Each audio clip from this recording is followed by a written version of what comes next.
some digital super intelligence, not AI, but digital intelligence, would have a capacity of thinking in the order of 10,000 times faster than we are.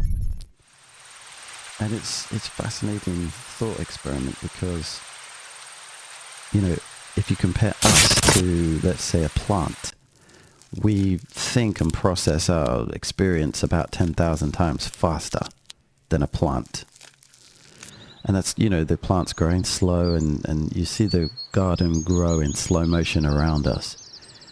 And I always loved the analogy where you're looking at the forest and it seems really still, but if you speed it up and you take a time lapse, it's a war zone of plants fighting each other, jumping on top of each other and battling for sunlight and everything, but it's just slow motion.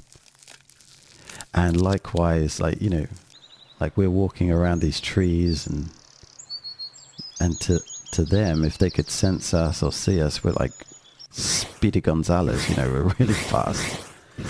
But then to AI, at its potential in the future, as not an AI, but a super digital intelligence, one that thought for itself, 10,000 times faster than us.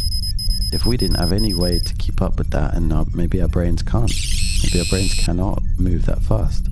We sleep every night to process the little bit that we know, and we get a bit better every day with wisdom, but can we really think that fast? Then, we would be like a garden, perhaps. It's a thought experiment. It's not literal. It's possible. But perhaps we'd be like a garden. What do we do with gardens? We look at our back garden and we think, that's a beautiful lawn. There's a weed in the middle. There's something sticking out, causing a problem for how I perceive beauty. And maybe we get rid of that weed because it's no big deal. We just pluck it out. The rest of the grass has no idea what's happening to it. Just one day, Mr. Weed was here, Mr. Weed is gone. It's funny, the definition of a weed, actually, if you look it up, a weed is not necessarily a non-plant. It's just a plant that you don't want to be there.